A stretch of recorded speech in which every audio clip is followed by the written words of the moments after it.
لله نحمده ونستعينه ونستغفره ونعوذ بالله من شرور أنفسنا وسيئات أعمالنا من يهده الله فلا مضل له ومن يضلله فلا هادي له وأشهد أن لا إله إلا الله وحده لا شريك له وأشهد أن محمدًا عبده ورسوله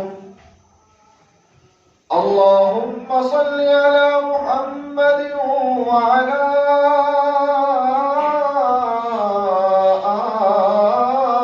آل محمد كما صليت على إبراهيم وعلى آل إبراهيم إنك حميد مجيد اللهم بارك على محمد وعلى آل محمد كما باركت على إبراهيم وعلى آل إبراهيم إنك حميد مجيد أما بعد فإن خير الحديث كتاب الله وخير الهدي هدي محمد صلى الله عليه وسلم وشر الأمور محدثاتها وكل محدثة بدعة وكل بدعة ضلالة وكل ضلالة في النار رب اشرح لي صدري ويسر لي أمري واحلل عقدة من لساني يفقه قولي رب زدني علما رب زدني علما رب زدنا علما أعوذ بالله من الشيطان الرجيم بسم الله الرحمن الرحيم يا أيها الذين آمنوا اتقوا الله وقولوا قولا سديدا صدق الله مولانا العظيم وصدق رسوله النبي الكريم ونحن على ذلك من الشاهدين والشاكرين والحمد لله رب العالمين حمد و ثنا تعریف تمجید تقدیس اللہ رب العزت کے لیے جو کائنات کا پالنے والا ہے خالق ہے مالک ہے رازق ہے داتا ہے گنج بخش ہے لجپال ہے غریب نواز ہے غوث اعظم ہے علی کل شیء قدیر ہے درود و سلام آقا دو جہاں امام الانبیاء خطیب الانبیاء امام اعظم پیر اعظم مرشد اعظم رہبر اعظم امام کائنات نبی التوبہ نبی الرحمہ بشیر نذیر سراج منیر صلی اللہ علیہ وسلم کی ذات اقدس پر ہوں باری تعالیٰ سے دعا ہے کہ اللہ تعالیٰ ہمارا یہاں پر آنا بیٹھنا سننا سنانا اللہ تعالیٰ اپنی بارگاہ کے اندر منظور و مقبول فرمائے اور ہم سب کا ذریعہ نجات کا سبب بنے اللہ تعالیٰ ہم سب کو بار بار اپنے گھر کی زیارت نصیب فرمائے میرے اللہ نے ہم سب کو بڑی نعمتوں سے نوازا ہے اللہ نے ہمیں بڑی نعمتیں عطا کی ان نعمتوں میں سے ایک عظیم نعمت جو ہے وہ زبان ہے یہ زبان ہمارے جسم میں ایک انتہائی اہمیت کا حامل حصہ ہے۔ اس زبان کی وجہ سے انسان اللہ رب العزت کے قریب بھی ہو سکتا ہے، اور اسی زبان کی وجہ سے انسان اللہ رب العزت سے دور بھی ہو سکتا ہے۔ الغرض، زبان وہ چیز ہے جس کے استعمال سے انسان جنت میں بھی جا سکتا ہے، اور جس کے غلط استعمال سے انسان جہنم میں بھی جا سکتا ہے۔ یہ زبان دیکھنے میں تو بہت سی چھوٹی سی چیز ہے، لیکن اس کا کردار جو ہے ہمارے وجود میں بہت ہی اہم ہے۔ رسول اللہ صلی اللہ علیہ وسلم کی وہ حدیث، اللہ کے نبی صلی اللہ علیہ وسلم نے فرمایا تھا کہ یہ زبان جو ہے اتنی اہمیت کی حامل چیز ہے کہ جب صبح ہوتی ہے تو جسم کے سارے اعضاء جو ہیں، انسان کے جسم کے کتنے جوڑ ہیں؟ 360 جوڑ، اور سارے جوڑ جو ہیں وہ زبان کے سامنے آ کر کھڑے ہو جاتے ہیں اور زبان سے التجا کرتے ہیں۔ زبان کو کہتے ہیں کہ تم سیدھی رہنا، اگر تم سیدھی رہو گی تو ہم بھی سیدھے رہیں گے، اور اگر تم ٹیڑھی ہو گئی تو ہم بھی ٹیڑھے ہو جائیں گے۔ گویا کہ پورے وجود کا تعلق جو ہے وہ زبان کے ساتھ ہے۔ اگر زبان درست رہے گی تو پورا وجود جو ہے وہ ہمارا صحیح رہے گا، اور اگر زبان خراب ہو گئی، زبان ٹیڑھی ہو گئی، تو پھر پورا وجود جو ہے وہ انسان کا وہ غلط راستے پر چل پڑے گا۔ یہ زبان وہ چیز ہے کہ جس کے استعمال سے انسان ایک دوسرے کے قریب آ جاتا ہے، اور یہی زبان کہ جس کے غلط استعمال سے یہ زبان جو ہے وہ بائی بائی کو آپس میں جدا کر دیتی ہے۔ یہ زبان اگر اس کا غلط استعمال کیا جائے تو حقیقی اولاد جو ہے وہ اپنے والدین کی نافرمان بن جاتی ہے۔ یہ وہ زبان جس کا غلط استعمال کیا جائے تو انسان جو ہے وہ والدین کا نافرمان بن جاتا ہے، اس کے غلط استعمال کی وجہ سے۔ اسی لیے میرے اللہ رب العزت کے ہاں اس زبان کی بڑی قدر و منزلت ہے۔ اللہ رب العزت کے ہاں اس زبان کی بڑی اہمیت ہے۔ وہ روایت، اگر ہم اچھا بولیں گے، اگر ہم اچھی گفتگو کریں گے تو ہم اللہ کے قریب ہو جائیں گے، اللہ ہم سے راضی ہو جائے گا، ہم اللہ کے قریب ہو جائیں گے۔ بخاری کی روایت ہے کہ اللہ کے نبی صلی اللہ علیہ وسلم کے پاس ایک یہودی بچہ آیا کرتا تھا، جوان ہو گیا، آپ کی خدمت کیا کرتا تھا، آپ کے کام کیا کرتا تھا، آپ صلی اللہ علیہ وسلم کو دبایا کرتا تھا، آپ صلی اللہ علیہ وسلم کو سودا سلف لا کر دیا کرتا تھا۔ چند دن گزرے تو وہ نوجوان نظر نہ آیا۔ اللہ کے نبی صلی اللہ علیہ وسلم نے اپنے صحابہ سے پوچھا کہ وہ نوجوان نظر نہیں آ رہا، کافی دن ہو گئے، کیا معاملہ ہے؟ صحابہ نے بتلایا، یا رسول اللہ صلی اللہ علیہ وسلم وہ کافی بیمار ہے، بہت زیادہ بیمار ہے۔ اللہ کے نبی صلی اللہ علیہ وسلم اپنے صحابہ کے ساتھ اس کے گھر گئے، تیمارداری کی۔ تیمارداری کرنے کے بعد آپ صلی اللہ علیہ وسلم نے اپنے مشن کو پورا کیا۔ وہ مشن کیا تھا؟ آپ نے اس کو اسلام کی دعوت دی، آپ نے اس کو دین کی دعوت دی کہ تو بیمار ہے، زندگی کا کوئی پتہ نہیں، موت کبھی بھی آ سکتی ہے، کلمہ پڑھ لے، اسلام قبول کر لے۔ اس نے اللہ کے نبی صلی اللہ علیہ وسلم کی طرف دیکھا اور اپنے باپ کی طرف دیکھا۔ فَنَظَرَ إِلَىٰ أَبِيهِ نَظْرًا، اس نے اپنے باپ کی طرف دیکھا کہ اب میں کیا کروں۔ ایک طرف کائنات کے امام سرکار دو عالم صلی اللہ علیہ وسلم، اور دوسری طرف اس کا باپ ہے۔ آپ نے دعوت دی، دعوت کو سنا، اپنے باپ کی طرف دیکھا۔ باپ نے کہا ابو القاسم محمد صلی اللہ علیہ وسلم جو کہہ رہے ہیں ان کی بات کو مان لو. کلمہ پڑھ لیا, مسلمان ہوا, زبان سے صرف ایک اچھا جملہ نکلا, صرف ایک اچھا جملہ, روح پرواز کر گئے, فوت ہو گیا.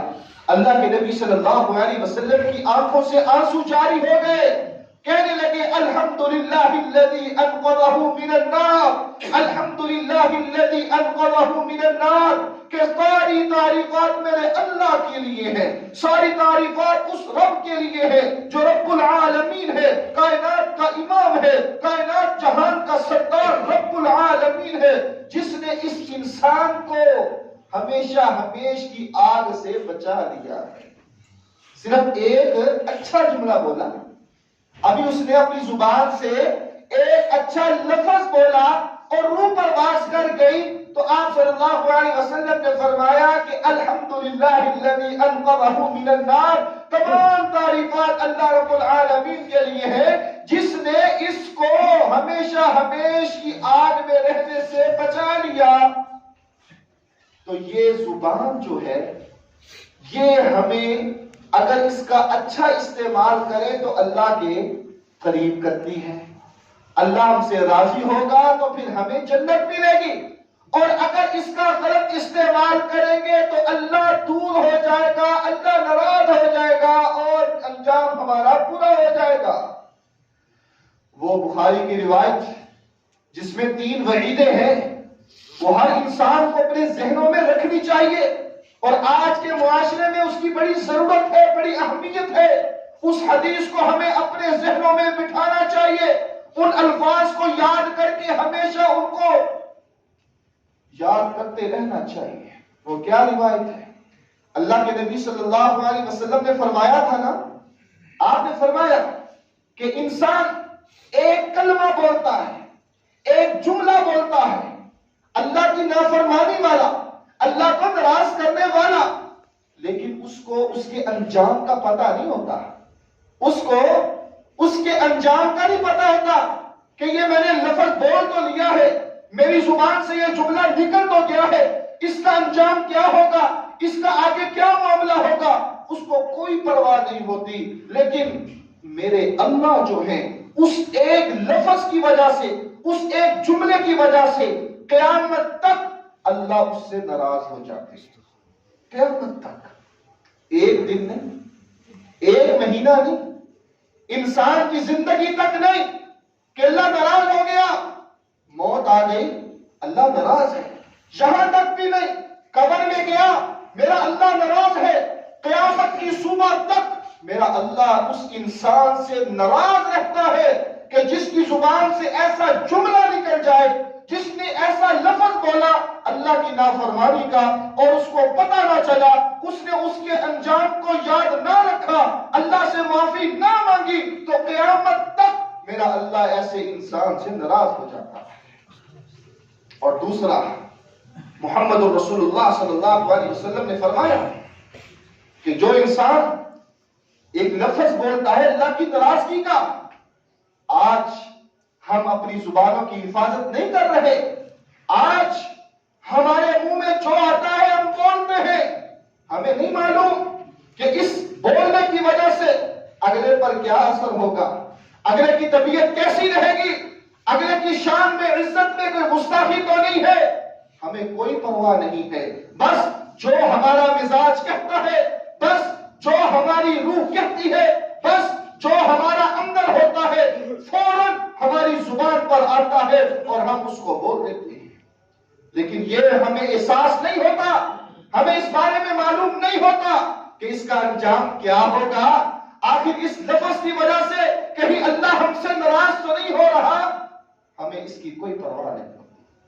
دوسرے وعید جو ہے اس حدیث میں, وہ اللہ کے نبی صلی اللہ علیہ وسلم نے فرمایا کہ انسان ایک جملہ بولے اللہ کی نافرمانی والا, میرا اللہ اس انسان کو جہنم میں پھینک دیتا ہے, جہنم کی آگ میں پھینک دیتا ہے. 70 سال تک وہ جہنم کی آگ میں نیچے جاتا رہتا ہے.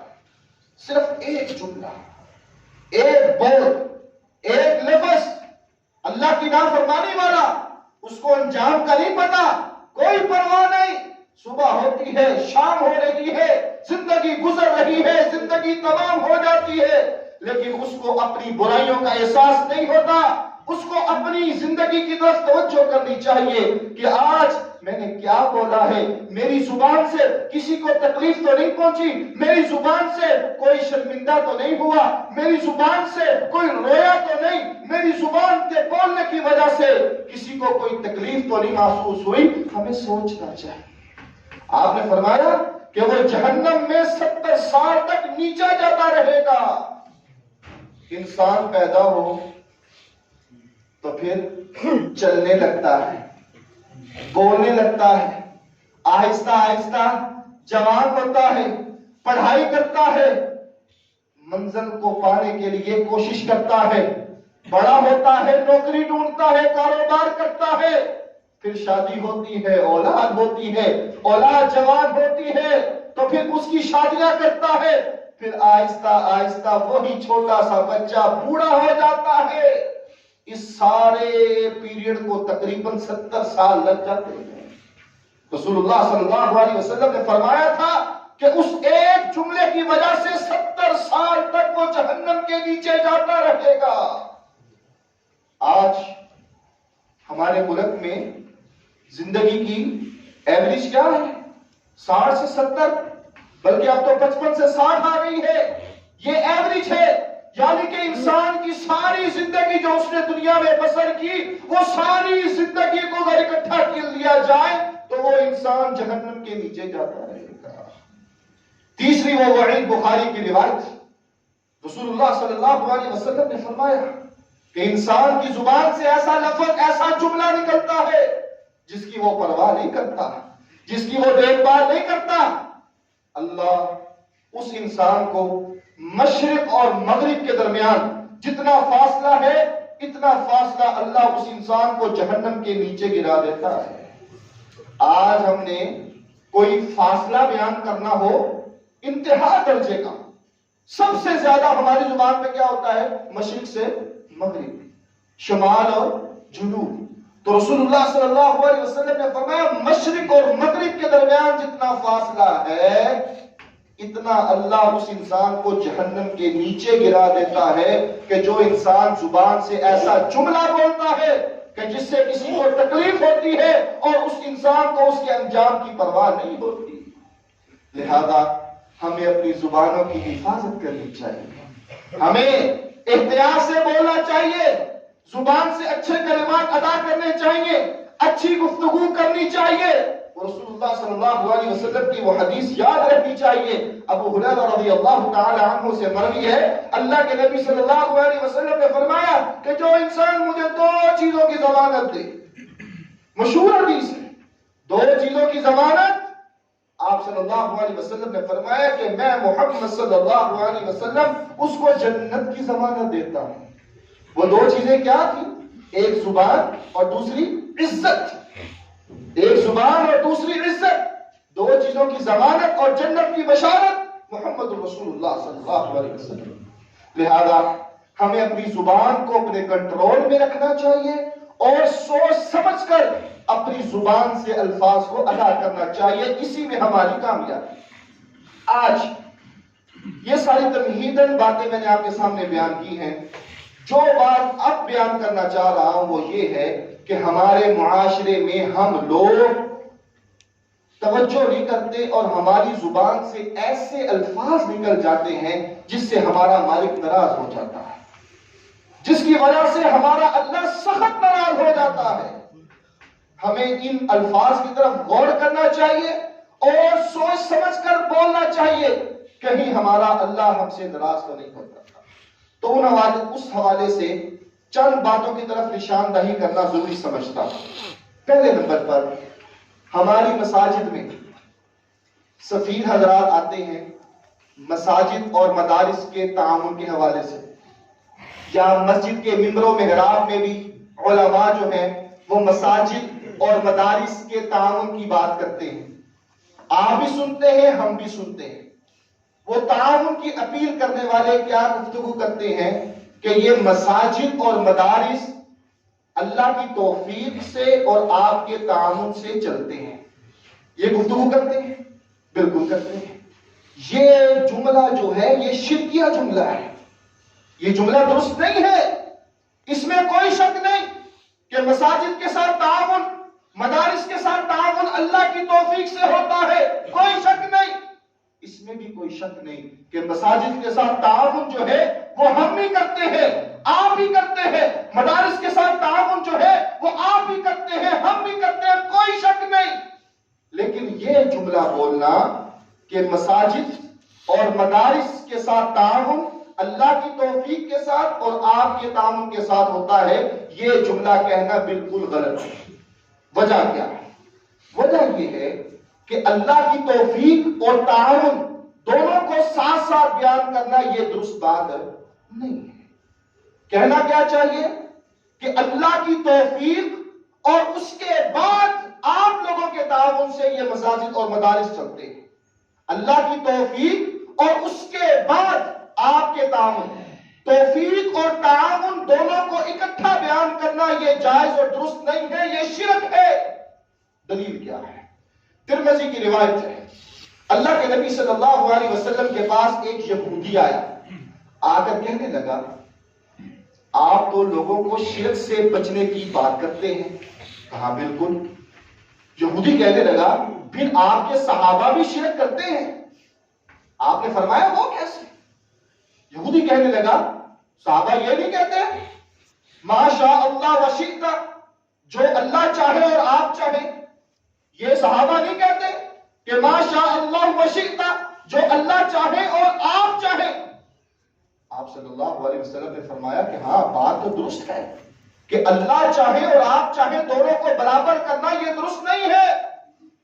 آپ صلی اللہ علیہ وسلم نے صحابہ کو بلایا، اکٹھا کیا.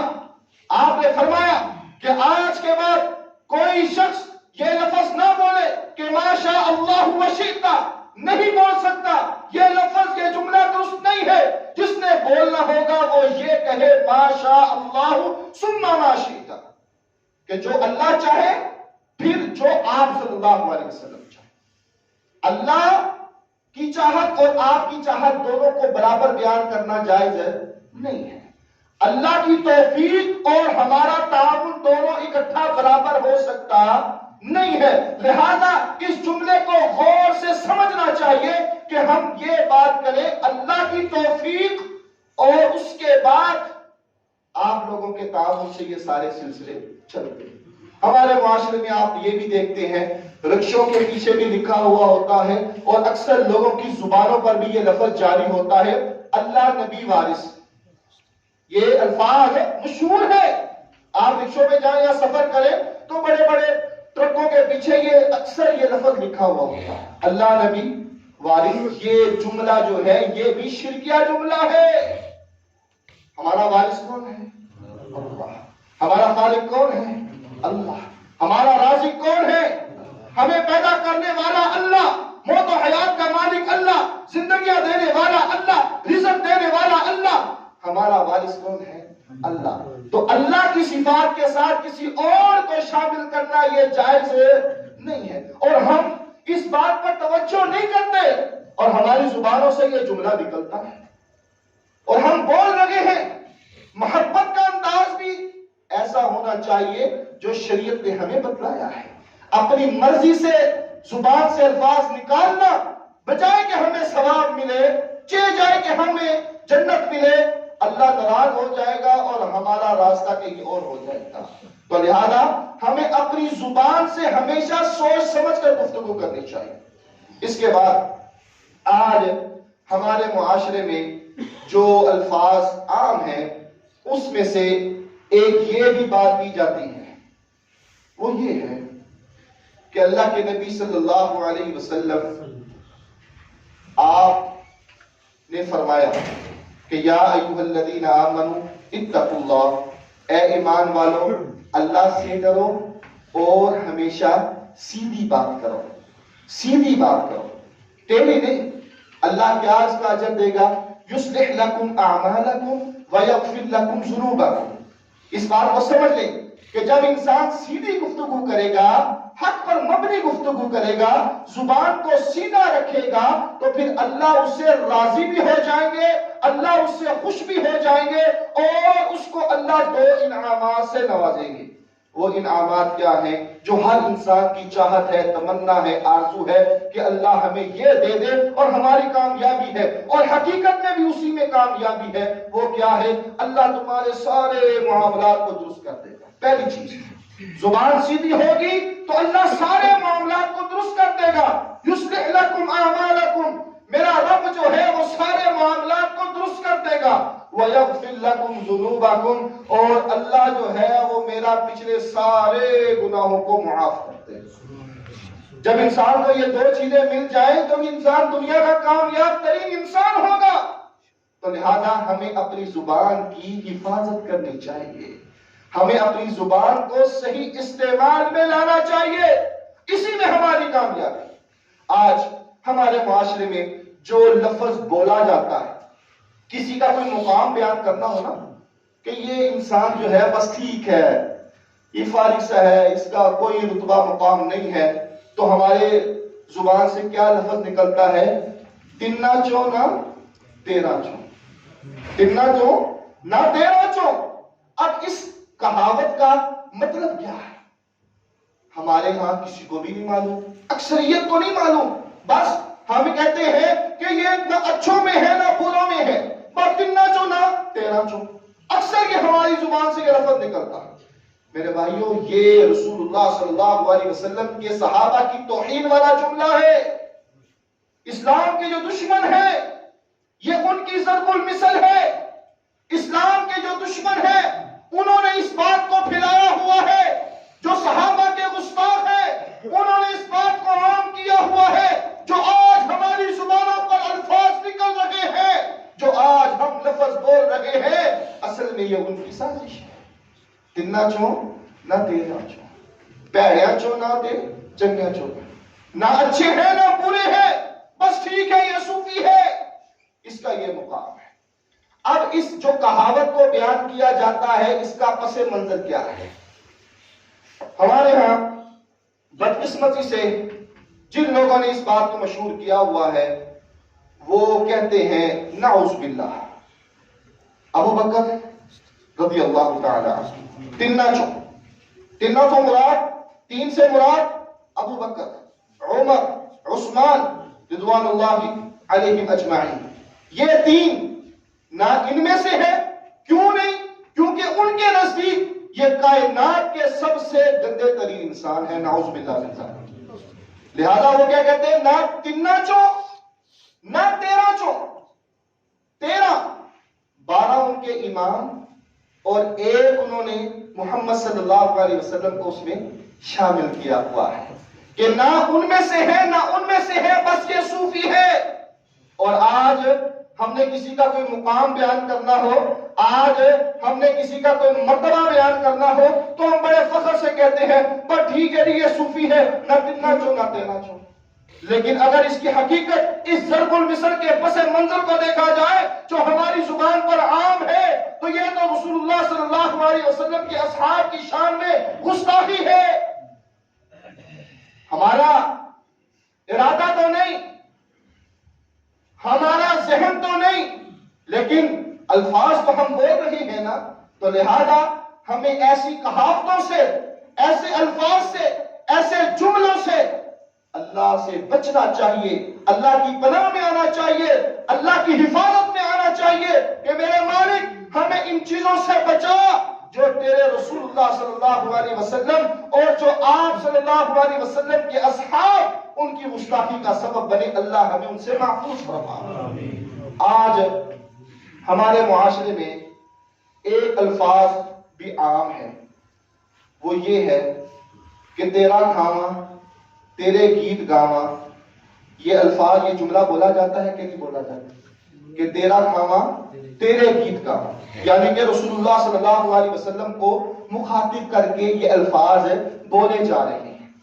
پہلی بات یہ ہے کہ اس جملے میں رسول اللہ صلی اللہ علیہ وسلم کی بے ادبی نظر آ رہی ہے۔ وہ کیسے؟ کہ آپ صلی اللہ علیہ وسلم کو تیرا کہہ کر بلانا ہمیں یہ زیب نہیں دیتا. ہمارا بدن جو ہے، ہمارا وجود جو ہے، ہمارا ایمان جو ہے، ہمارا دین جو ہے، ہمارا اسلام جو ہے، ہماری شریعت جو ہے، ہماری غیرت جو ہے، وہ ہمیں اس چیز کی اجازت دیتی نہیں. ہم جب بھی آپ سے مخاطب ہوں، جب بھی آپ کا نام لے تو ادب کے ساتھ، احترام کے ساتھ، ادب کے دائرے میں رہتے ہوئے ہمیں جو ہے وہ آپ کا نام لینا چاہیے، آپ کو بلانا چاہیے. تو تیرا کہنا یہ ویسے ہی بے ادبی ہے. اس کے بعد کہا جاتا ہے تیرا کھاواں تیرے گیت گاواں. اب کس کا کھانا ہے؟ اس جملے کے مطابق رسول اللہ صلی اللہ علیہ وسلم سے. اب قرآن کی طرف آئے، میرا رب کیا کہہ رہا ہے؟ یا ایھا الناس انتم الفقراء الی اللہ. اے لوگو، تم سارے کے سارے کیا ہو؟ فقیر ہو، محتاج ہو، منگتے ہو. واللہ الغنی، اللہ غنی ہے، اللہ بے پرواہ ہے، اللہ رب ہے، رزق دینے والا ہے، اولادیں دینے والا ہے، پریشانیوں کو دور کرنے والا ہے. کون ہے؟ اللہ ہے. رزق دینے والا کون ہے؟ اللہ ہے. تو پھر یہ جملہ جو ہے محبت کے انداز میں، پیار کے انداز میں ہم جب نعت بھی پڑھے یا آپ کا نام لینا ہو تو عام یہ الفاظ جملے جو ہے ہماری زبانوں پر چل رہے ہوتے ہیں. الفاظ پر غور کیا جائے، الفاظ کی طرف دیکھا جائے اور اس کے مطابق ہمیں سارے معاملات کرنے چاہیے. آج کوئی ہماری دعوت کرے نا تو ہم کیا کہتے ہیں؟ ہمارا آگے سے کیا کلام ہوتا ہے؟ تاڑا ہی کھانے ہیں، سب کچھ تاڑا ہی دیتا ہے، سب کچھ تاڑا ہی ہے، تاڑا ہی کھا رہے ہیں. یہ لفظ بھی غلط ہے، یہ جملے بھی غلط ہیں. ہم سب کس کا کھا رہے ہیں؟ اللہ کا کھا رہے ہیں. ہمیں کھلانے والا کون ہے؟ اللہ ہے. قل من يرزقكم من السماء والارض ام من يملك السمع والابصار ومن يخرج الحي من الميت ويخرج الميت من الحي ومن يدبر الامر فسيقولون الله فقل افلا تتقون. میرے اللہ نے قرآن میں پوچھ لیا نا کہ آسمان اور زمین کا رب کون ہے، اور تمہارے کان کس نے بنائے ہیں، تمہیں آنکھیں کس نے دی، سننے کی طاقت کس نے عطا کی، دیکھنے کی قوت تمہیں کس نے دی، زندہ کرنے والا کون ہے، مارنے والا کون ہے، مردہ سے زندہ کرنے والا کون ہے. ان قریب یہ کفار مکہ جو ہے یہ کہیں گے کہ اللہ ہے، سب کچھ اللہ کرنے والا ہے. تو رزق دینے والا اللہ ہے، ہماری پرورش کرنے والا اللہ ہے. ان اللہ هو الرزاق ذو القوة المتین واللہ خیر الرازقین. یہ ساری آیات جو ہے اس بات کی گواہی دے رہی ہے کہ رزق کون دیتا ہے؟ اللہ دیتا ہے. تو لہذا ہمیں ان الفاظ سے بچنا چاہیے. اور ہمارے ہاں عام ہے، کوئی دعوت کے لیے آئے بلائے اور ہم نے نہ جانا ہو تو ہمارا آگے سے تکیہ کلام کیا ہوتا ہے؟ تاڑا ہی کھانے، سب کچھ تاڑا ہی دیتا ہے، وہ بھی تاڑا ہے. تو لہذا ان الفاظ سے بچنا چاہیے. اپنی زبان کو حفاظت میں رکھیں، اپنی زبان کو اپنے کنٹرول میں رکھیں. اسی میں ہماری کامیابی ہے، اسی میں ہماری کامرانی ہے. یہ نہ ہو کہ ہماری زبان سے ایسا لفظ نکل جائے تو اللہ ہم سے قیامت تک کے لیے ناراض ہو جائے. آج ہم نے کسی سے کوئی وعدہ لینا ہو نا یا کوئی پختہ بات کرنی ہو تو کیا کہتے ہیں؟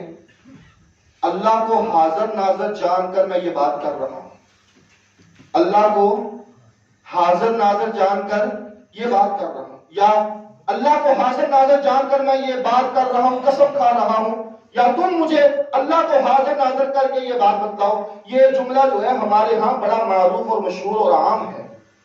حقیقت میں یہ جملہ بھی غلط ہے، یہ لفظ بھی غلط ہے. حاضر، حاضر کا معنی کیا ہے؟ موجود. حاضر کا معنی کیا ہے؟ موجود. میرا اللہ کہاں پر ہے؟ عرش پر.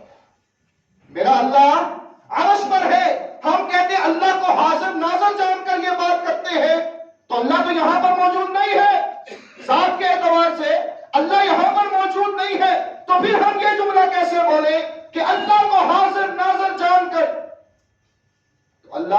کے اعتبار سے کہاں پر ہے؟ عرش پر.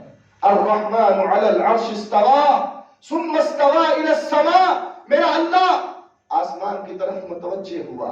الرحمن علی العرش استوى. رحمان کا عرش جو ہے وہ آسمانوں کے اوپر ہے. پھر میرا رب جو ہے ثم استوى الى العرش. اللہ جو ہے وہ آسمان پر گیا اور اللہ جو ہے اپنے عرش کے اوپر گئے. آج یہاں پر یہی بات کی جاتی ہے کہ اللہ ہر جگہ موجود ہے. اللہ ہر جگہ موجود ہے. یہ مسئلہ سمجھ لیں. ذات کے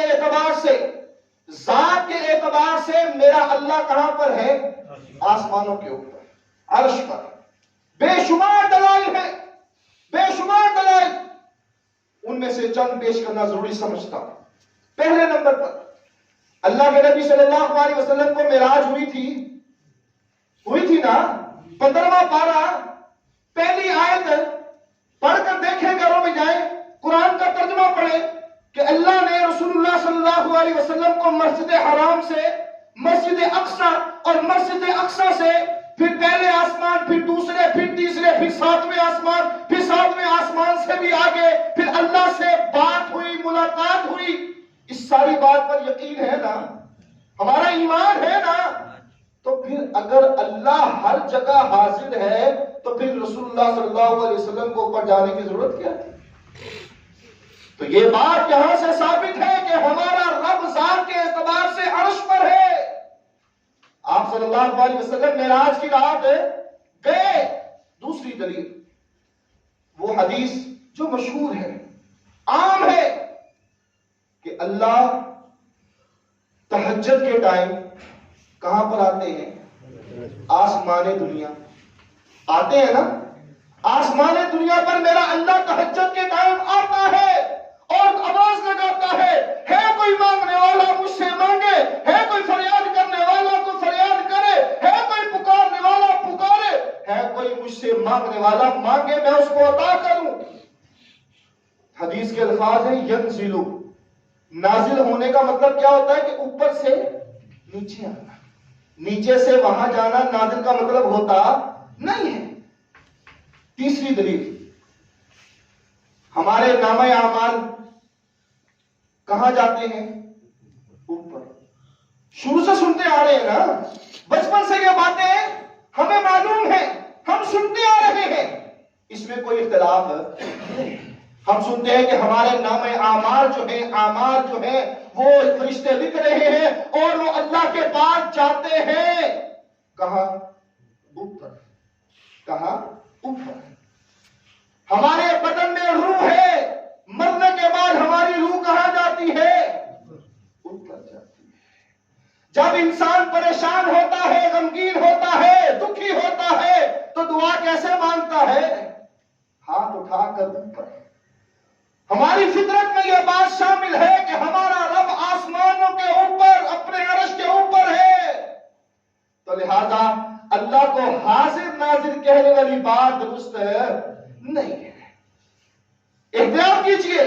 پھر کہنا کیا چاہیے؟ پھر اگر حاضر نہیں کہنا تو پھر کہنا کیا چاہیے؟